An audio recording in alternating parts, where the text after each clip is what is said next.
Well, this is super exciting. I'm here with Meryem, and we are live again with Inspire to Build. So well, if you've been here before, my name is Erica Hughberg, and you've met me before. So I'm not that interesting, but Meryem is way more interesting than I am. If you are joining us live, please pop a hello in the comments, say where you are joining from.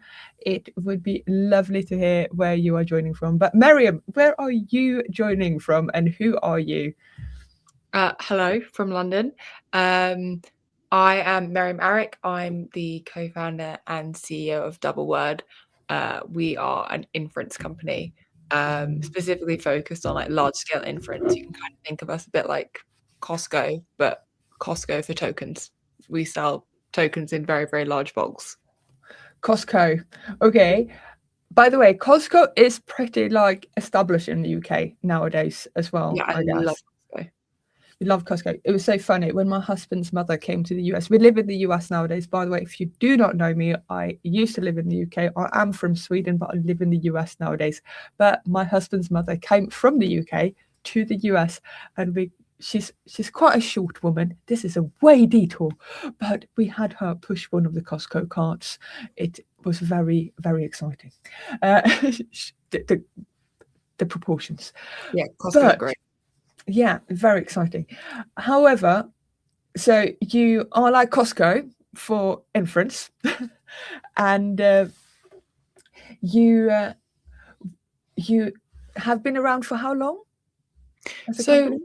we started as like a research collective, Okay. an inference kind of research lab, if you will. And we started before ChatGPT came out Oh of kind of wow. PhD postdoc research that our team was doing uh, in the computational quantum physics space. So actually not entirely inference related, but a lot of the maths transfers over. And Yeah. so we've always been interested in how to make deep learning models more efficient at inference time. And it started out as a research project and us doing kind of lots of interesting Yeah. things like uh, we worked on methods like quantization and fine pruning to Yeah. allow you to make smaller models that were as good quality that would be easier to inference. And as the space evolved and kind of as we evolved, that turned into a company. But we're still working on the same things of how to make deep learning models and language models and LLMs more efficient at inference time, because Yeah. they're more efficient.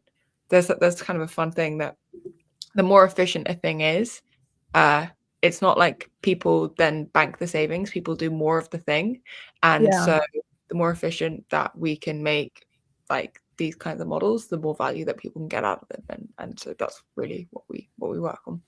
And if you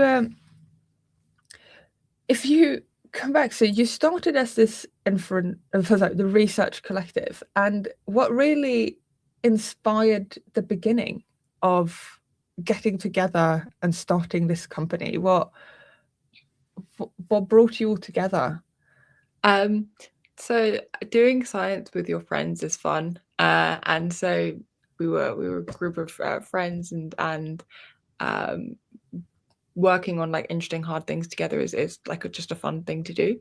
But maybe I can talk a bit about like why we saw the insight that like inference was going to be a big problem, because at the time Yeah. it was obvious that inference was going to be a problem. So Yes, please. at this time, um, th- And this what was was the year? this was in 2022. Some of the Yeah. research started before in 2021 and Yeah. earlier. And this was at a time where people weren't interested by inference costs really at all. What people were Mm. really focused on like training costs, because it was before, you know, the mass adoption of like pre-trained models. And so everyone was like training their own models for their own use cases. And so the costs that were dominating were training costs. They were the really big thing.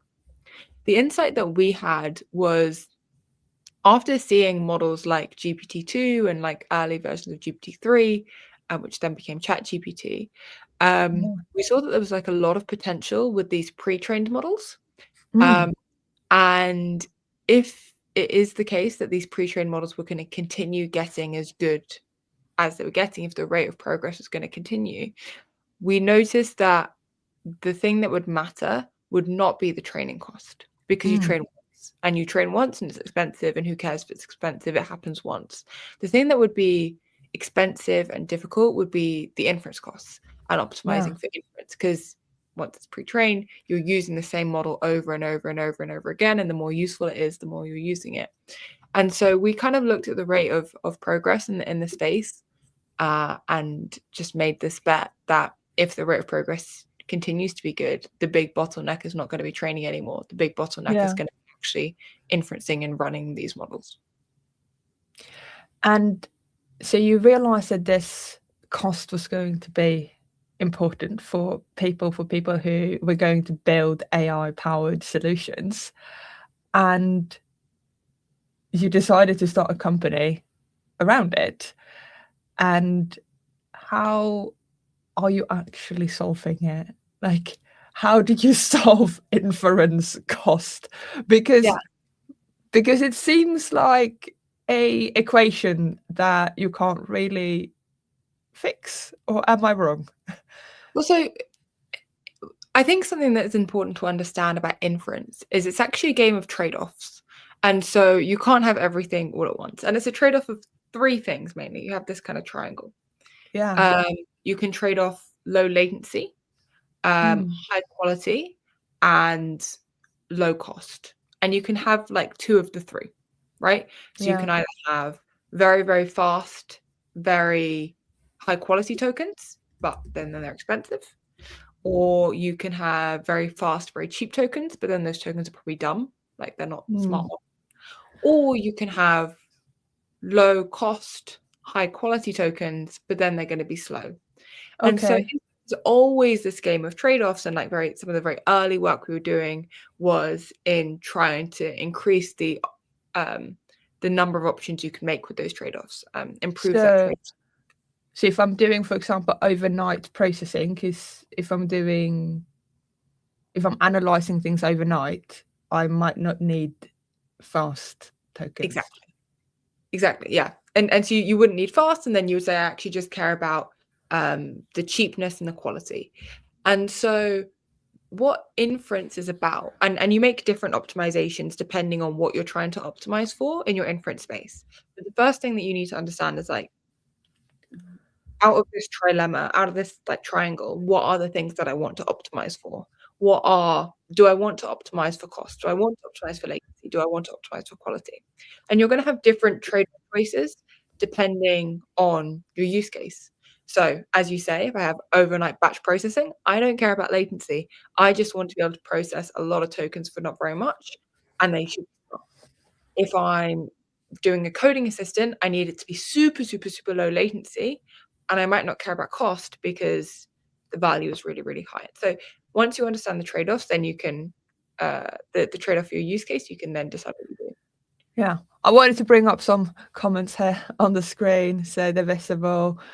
But yeah, so Faisal commenting here live. Anyone can comment live. So if you have any questions or comments, feel free to jump into the conversation. But yeah, I think Faisal there was talking about the trade-off between cost, speed, accuracy. And I think that's also an interesting question. Accuracy and quality. How do people measure that, Meryem, when they look at models like accuracy, quality? How do you help? Do you help your clients understand quality and accuracy? How do you even look at that? Is that a really hard space? Yeah, I think the space of evals is really difficult. And so there's a couple things you can do. There's the first one, which is like to understand what models are in the same ballpark. For that, I would recommend a website called LM Arena. Essentially, they use kind of blind ranking, so blind preference choosing, to be able to rank models, and they give every model like an ELO score, kind of like in chess. And it's kind of like a similar mechanism to chess scoring, and that can tell you what models are in like the same ballpark. After that, once you've got kind of the same ballpark, it typically works better if you have use case by use case evals. So what a model might perform well in for one use case, it might not perform that well in another use case. And also your prompt will probably have to change from model to model. And so we recommend that our clients kind of put together an eval set of like representative questions for their use case, Okay. test models against that. But also like what we see in like a lot of our clients is a lot of it is vibe testing, like just like vibe checking. Like, does this kind of Like feel vibe, like the right check kind the of vibe. yeah, because like these large language models, they can give you the same answer, right? The answer can be correct, but actually there's like a lot of preference that the human has Mm, in terms of the way that it presented the answer, the way that it said the mm, answer. And like a lot of that is just vibe testing and vibe checking. And so a combination of like ELO scores from Ala Marina, like use case specific evals, and then also just like vibe checking with experts is what we see. And do you see people actually asking for feedback from live users apart from their own employees? So what we have seen people or some of like Or like from end users, you know, the like, best from some yeah. of the best like AI engineers is building in like ongoing feedback loops. And so Mm, having the like thumbs up, thumbs down that you see in all AI yeah, services, you might ignore it, but like it's actually kind yeah, of helpful if you do thumbs up or thumbs down, yeah, because you can then use that data to do a bit of reinforcement learning and also a bit of like further tuning. And so we do see people building in those kinds of like either thumbs up, thumbs down, like rate on a scale of 1 to 10, kind of feedback.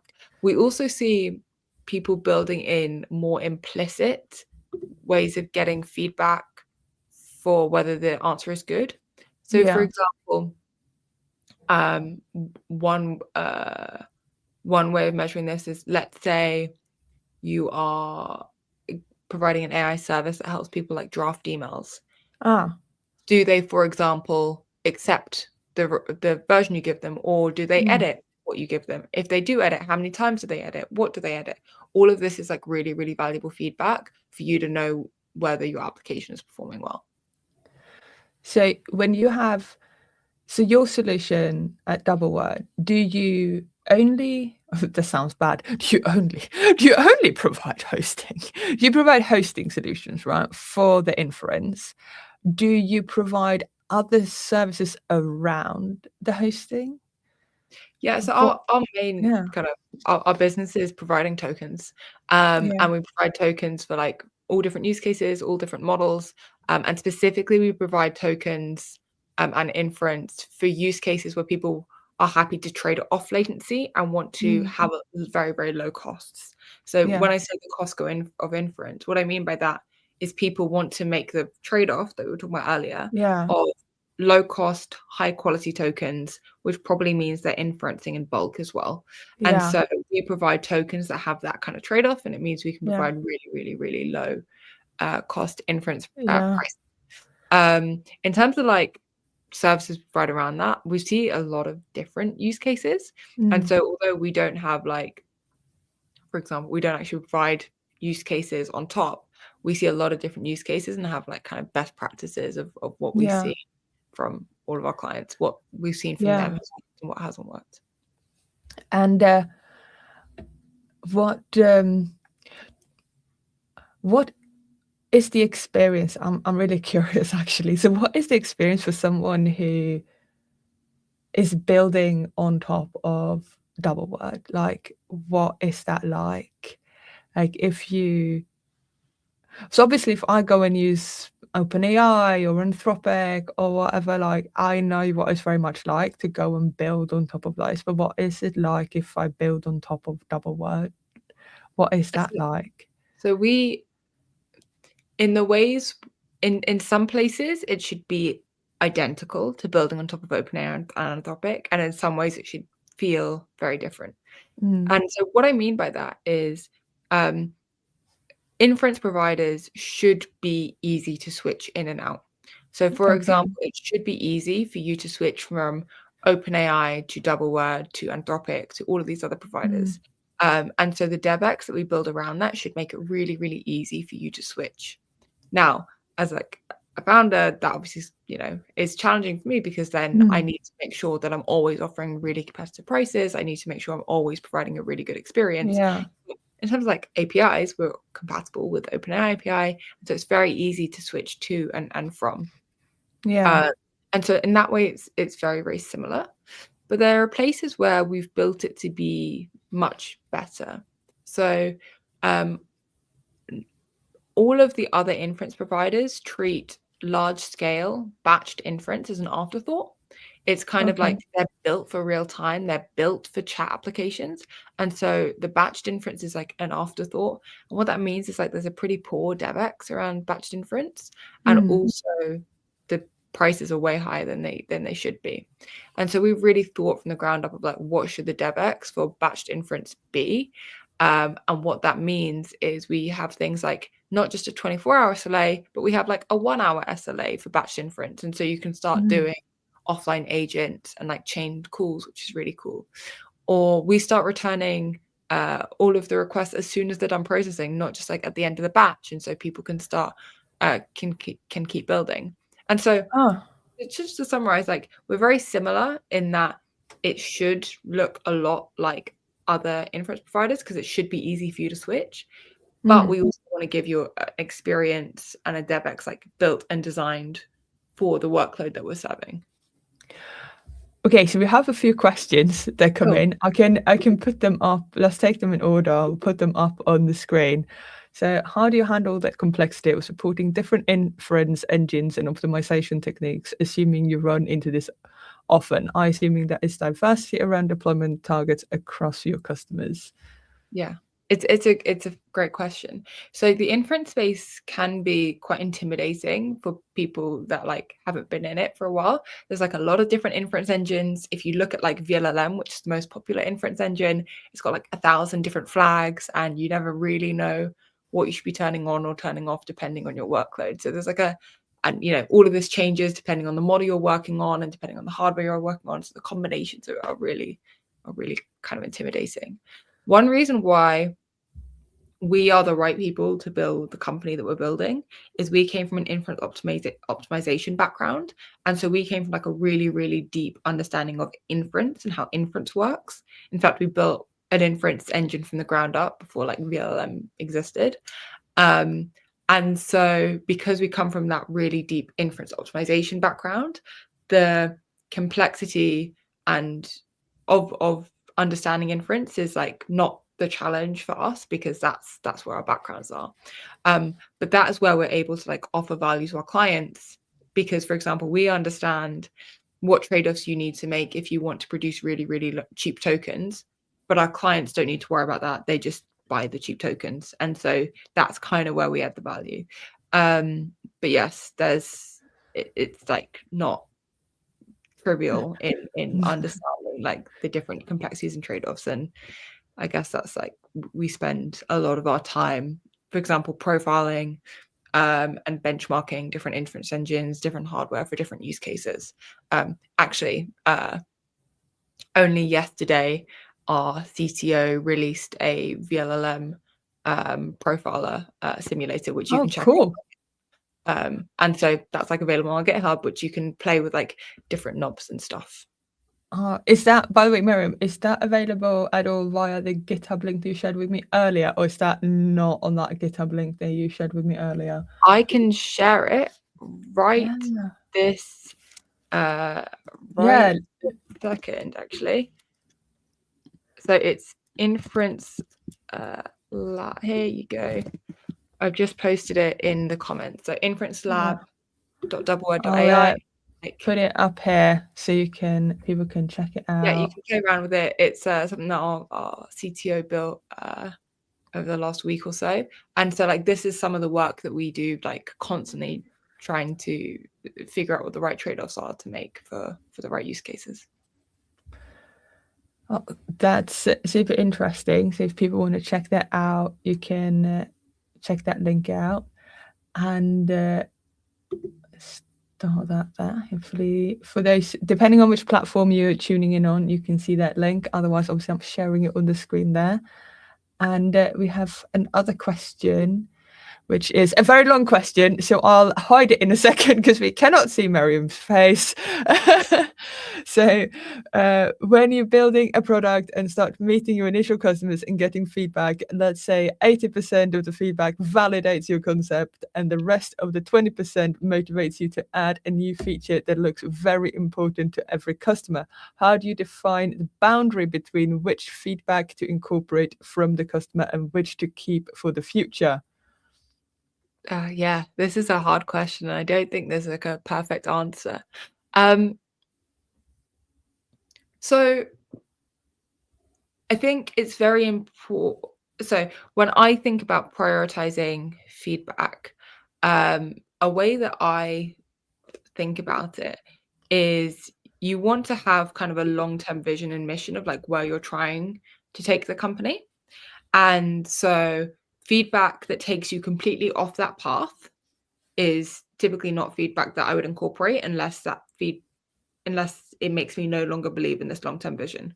So for example, and you often get this from like really, really big customers where they'll say, actually, the thing that I really need you to build is this X feature, which is actually kind of perpendicular to the direction I'm trying to go in, which you might do, and you might do in order to land that customer, but like you have to think really carefully about it. And so I kind of think about, does the feature request that I'm getting actually take me towards the world that I think is going to exist? Because you always want to be skating kind of where the puck is going. Is that taking me towards where I think the world's going to go to, or is it actually just a bit of a distraction? And so understanding that is really valuable. Another thing to understand is, especially in early days, you don't actually have that much feedback. And so you might get feature requests from one or two people, but it's really hard to know whether that is a big enough sample size to listen to if your overall sample size isn't big enough. And so doing everything you can to kind of increase the overall sample size of number of people you talk to is really, really valuable to understand whether the feedback you're getting or the feature request you're getting is actually like statistically meaningful, or if it's just like this one or two people who have this particular constraint. I've had this exact experience very recently. So one use case that I'm really excited by is offline agents. So agents are kind of like, Tell us more. That sounds super interesting. yeah. So as models are getting better and better, we're able to trust them to run for a longer and long period of time. They can take on not just a particular micro task, but they can take on like a whole workload. Deep research is an example of this, but Okay. you could imagine like offline agents that just run overnight and essentially do like a whole job, or like a whole kind of suite of tasks. And so as models get better and better, we're going to see more and more of these offline agent jobs. And these are interesting jobs because they're not time sensitive in that it's just running in the background. I don't need a human to check it every minute. So I maybe need my result within 12 hours, for example. It just runs it. But these offline agents are typically constructed of hundreds of LLM calls. It's actually just like, it's not just one model doing one inference. It's using a tool, and then kind of it's thinking, and then it's researching, and blah, blah, blah. And then it kind of goes on and on and on in the background. And the way that people are building this at the moment is by using real-time APIs. The reason why is because anything other than real-time APIs would be way too slow. Because if I have using a batched API to do this, I'll have 24-hour per call. Too slow. Way, way too slow. But I also don't care about it being that fast. And I'm producing a lot of tokens. You need something in the middle. You need something in the middle, right? Exactly. So you end up in a situation where the offline agents built at the moment are just like really expensive, built for infrastructure that doesn't really make sense for it. And the only other thing that exists is like these batched workloads, and that's way too slow, and you need something in the middle. And so I've been thinking a lot at the moment about what inference experience do we need to build to be able to support those kinds of use cases. And so I've been speaking with customers and speaking with users about like, tell me about these workloads, and like, what could an inference experience for that look like? And so I can give you some like ideas that customers, like I've talked about with customers. One could be just like a slow API. So you could imagine a situation where it's like kind of real time, but it's just slower, which makes us make it a bit cheaper. You could have other ideas, which is more like, I don't know, a DAG level SLA. So instead of giving a 24-hour SLA for each LLM call, I can give a 24-hour SLA for the whole process. And maybe we run the tools on our side, or maybe we call back to them to run the tools on their side. And so like there's like with these kind of I've seen where the puck is going, which is these offline agents, and then we can work and iterate with clients of like what is actually the best way to deliver an inference experience for that use case, which isn't that. This makes a lot of sense. So for those who do not know, I used to work in financial technology, fintech, but in asset management and financial analysis. And I hear this parallel, which is so striking at the moment, because we used to deal with portfolio analysis, and in the when you had a financial analysis platform and software clients of this type of platform, some clients needed to analyze a portfolio like software clients, so they were managing money themselves, but they may not need the response immediately, exactly like you said, but they may not want to wait 24 hours, right? But they were willing to get a cheaper price to analyze the portfolio. They were like, I'm willing to wait. I'm willing to go in the slow queue, right? Yeah. I don't need to be in the fast queue like at Disneyland, right? Yeah. I don't need to get on the ride first. I can go in the slow queue and wait a little. Other people can get a fast ticket, right? And I think that is a quite interesting. But I want to get on the ride. Yeah, I want to get on the ride. I don't want to wait 24 hours. So like if you bring up the link that I shared with you earlier. The link. So, do you want to show the? Yeah.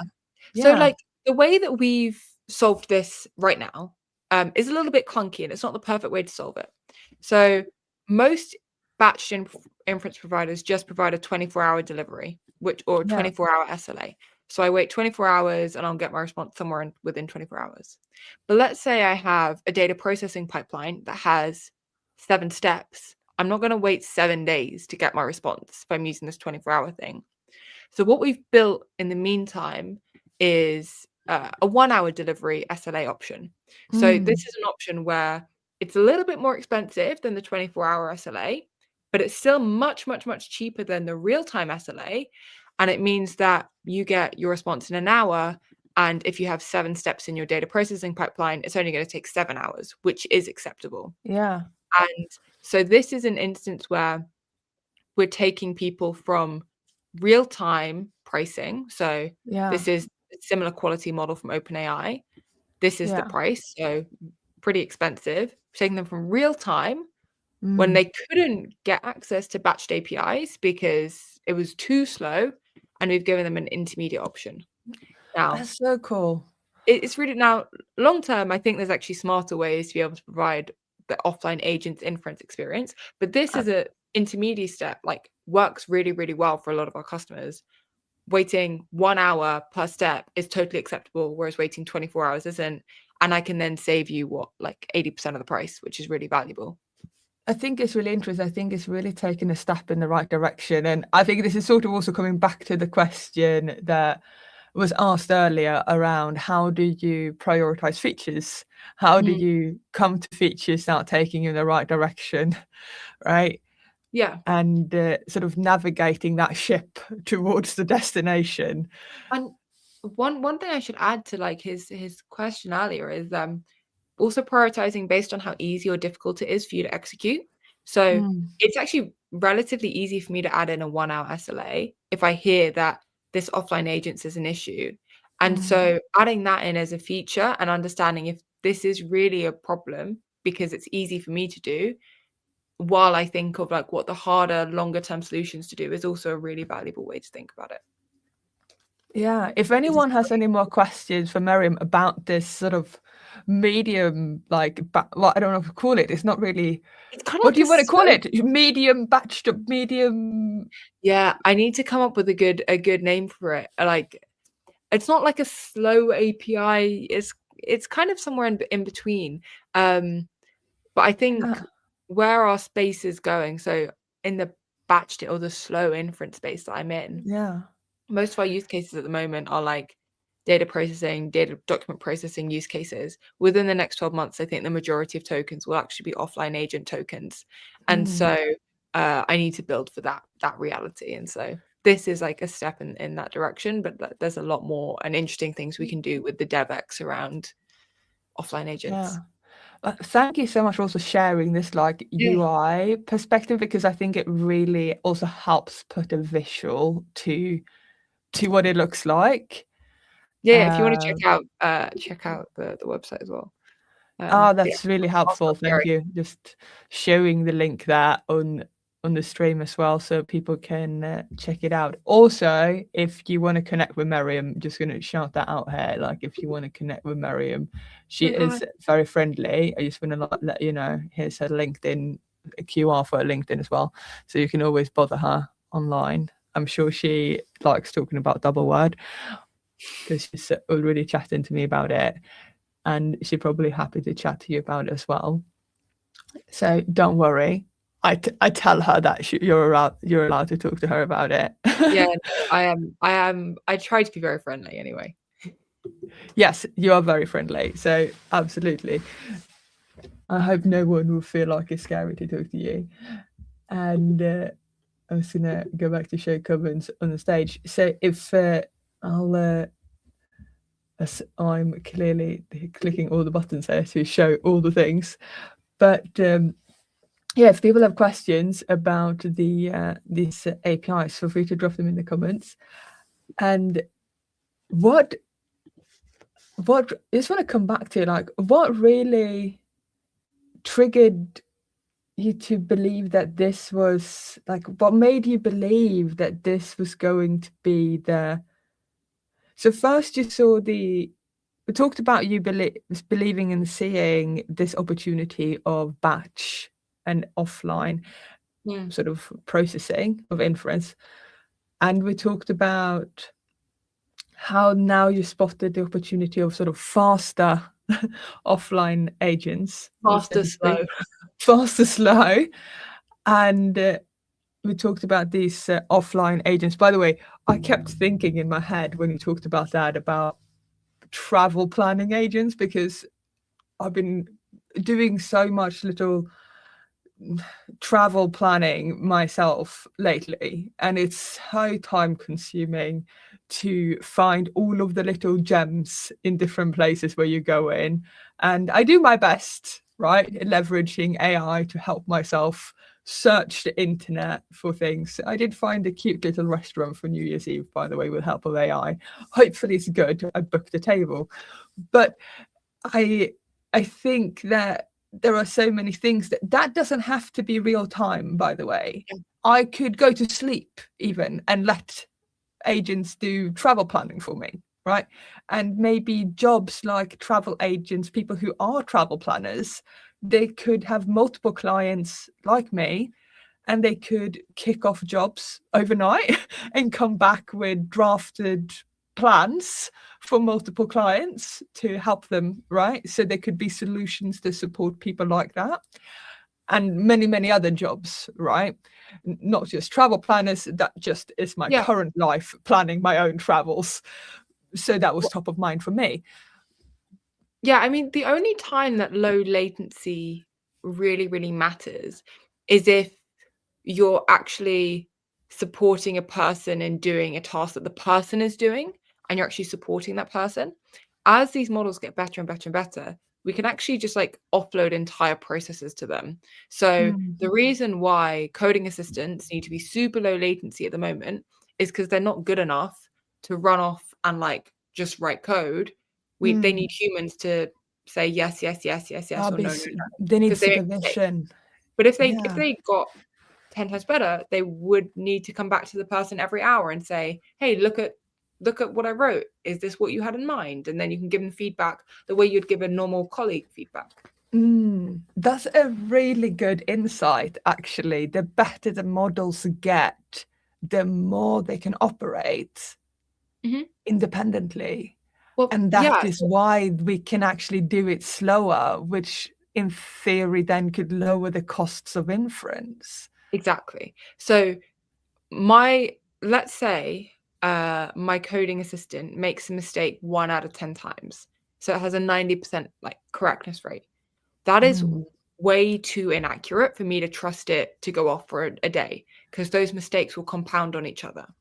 But if actually the error rate was like 1 in a million times, then I can trust it to go off for a day.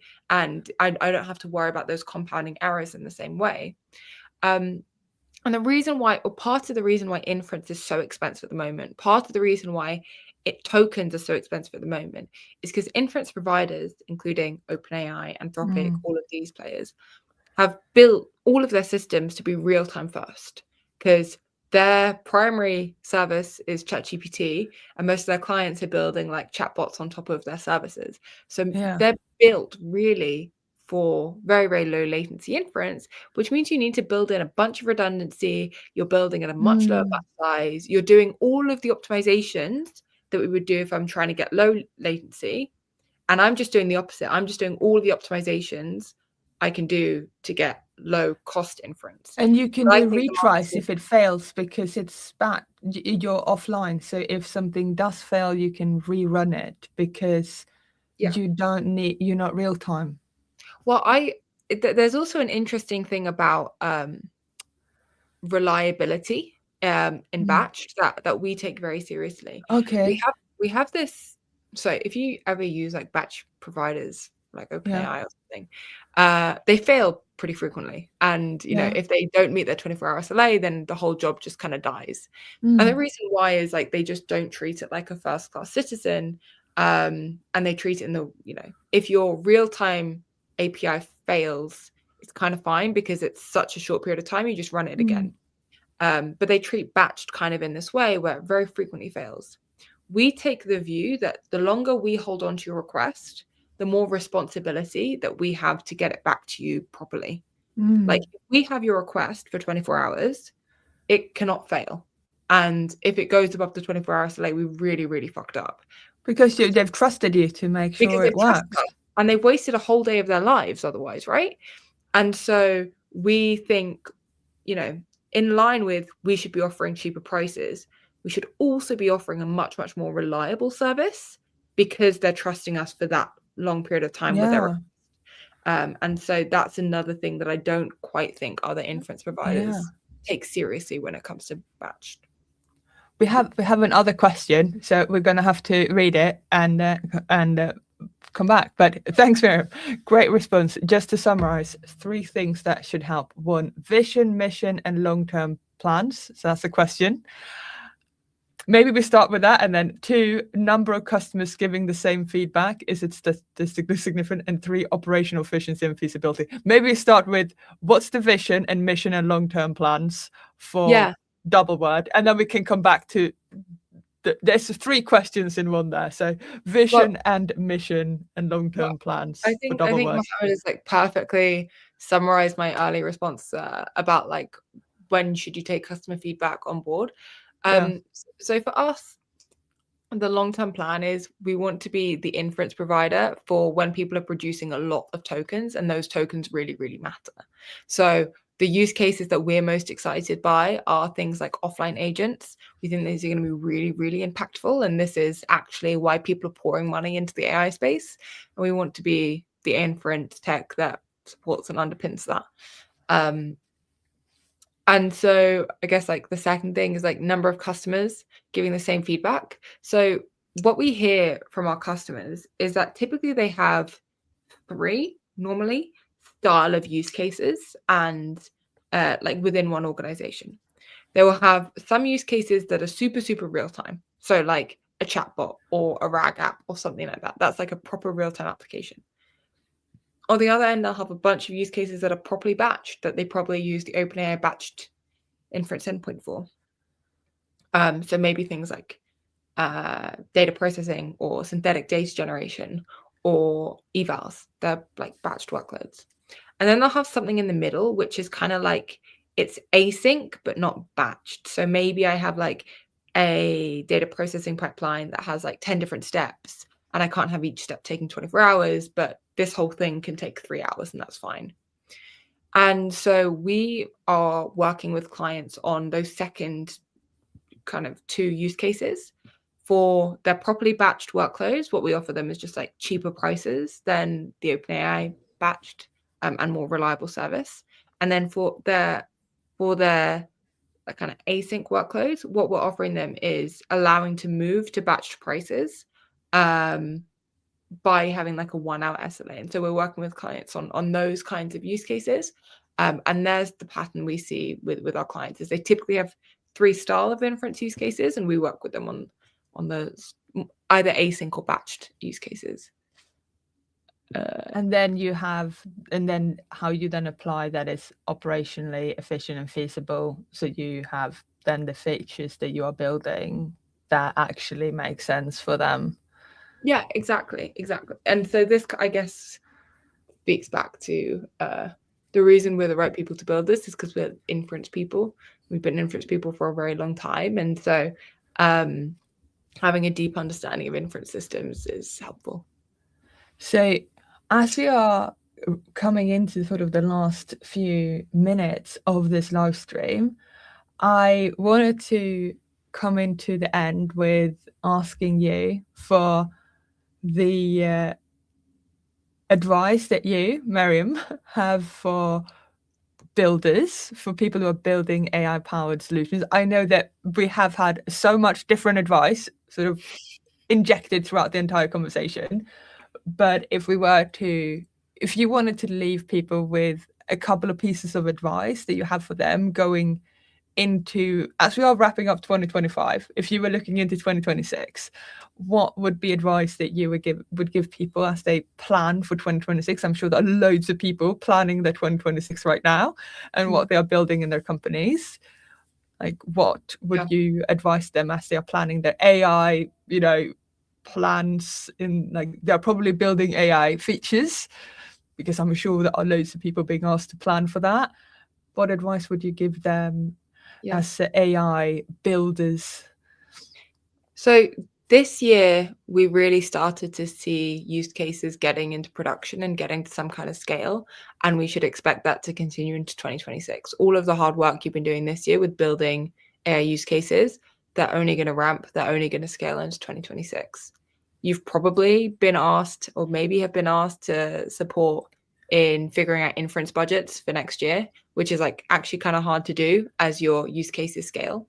But as your use cases do scale, you do need to think about inference a bit more carefully than you probably did in your POC and experimentation phase. And the advice that I would have is, you know how I talked about the like trilemma that you have? You can have like two I love of... the word trilemma. It's a good word, isn't it? Love You can it. have 2 of cost, latency, and quality. Pick which ones are right for your use case. What can you sacrifice? Is it a real-time async or batched workload? And then pick your inference stack to be focused around that. If you need super low latency inference, try out something like Grok or Cerebrus. Like that's like a super low inference route. If you just care about the very, very low cost, like try out someone like us, or like try self-hosting or something like that. But as you get into scale and as you get into production, just understand what trade-offs you can make for your use case and then make the inference decision based on that. But understand the use case first and then inference provider second. That's an interesting one. Figure out the use case before you pick an inference provider. We're all good at different things. You shouldn't pick us if you're building a real-time coding assistant, but you shouldn't pick a nameless other provider if you're trying to do something at scale. I think it's a really interesting perspective. And also like the self-hosting, going into self-hosting is also a big undertaking. It's a huge undertaking. And so but it could be cheaper if you're doing it at a big enough scale. And so, understanding your use case will help you inform what system you need for production. And budgeting, by the way, I think budgeting is one of the hardest things. Like the amount of times in my career I've had to do my best at the, projecting how much money I want to spend on something the next year is so hard. And I think we always sit there the following year doing our best to try and figure out the budget, right? It's so hard. But I think then funnily now I feel if I was sitting there in 2026 at this, like, if I was fast forwarding, I was sitting in 2026 and I was like, oh, I have these use cases now. Maybe I have realized I have a bunch of non-real-time use cases and my inference cost is through the roof. I would probably call Meryem and be like, maybe I can rethink what I'm doing. And I think that would be a really good thing because I probably have a budget that I need to think about. Sorry, that's just like me connecting some dots here. I think it would be a good idea. By the way, for anyone wondering, I have nothing to do financially with Doubleword whatsoever. I've recently got to know Meryem, and I think this is a really fascinating space and really exciting. So I have, absolutely nothing more than that. Meryem is a wonderful person. I have nothing to do with Doubleword. So more than that, that she's here, but and she is not paying me to say any of these things. Maybe I'll send you a t-shirt though. Okay, maybe I'll get a t-shirt, but I do not have a t-shirt right now, so I might get one. But don't have one. So, but I do want to share some links as well. Any other advice or thoughts about the future, Meryem, while I share some of the links here for connecting with you? I think so. Inference costs have gone down pretty much every year that we've been in the space, or every single year that we've been in the space, and cost per intelligence has also gone down by a lot as well. Like it's a super deflationary space, and so I think when you're building applications, don't be disheartened by what you project the inference cost to be, because the inference cost will probably be 10 times lower within a year for the same level of intelligence. And so that's like a really, really exciting kind of mindset to put yourself in, is don't actually, if you say find a great use case and it seems like it's going to be financially unfeasible, the chances are in a year it won't be. And that hopefully will allow you to work on like more ambitious and interesting things as well. So try and build without limits, try and build without thinking about cost constraints in your head, because they're probably going to go away in a year or so. Awesome. I also wanted to share some other things as we wrap up. As I said, first of all, thank you so much, Meryem, for being here today.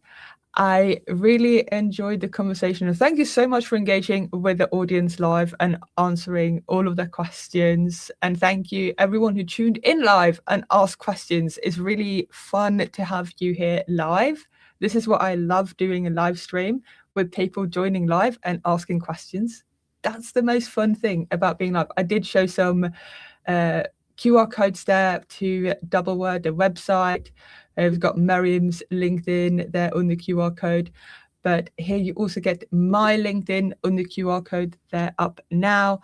And if you want to try out some not batched, currently inference, you can sign up to the Tetrate Agent Router service. That is all real time, but also some MCP routing. You can sign up to the Tetrate Agent Router service. But maybe we should get some batched routing. That would be pretty cool on that one. But you can sign up there for some free credits and try that out. And thank you everyone for joining live. It's been amazing. And on Thursday, we have Gleb from Electric Twin here. So fun. You're going to have such a fun time. And that's going to be awesome. So please join us on Thursday. Thank you, everyone.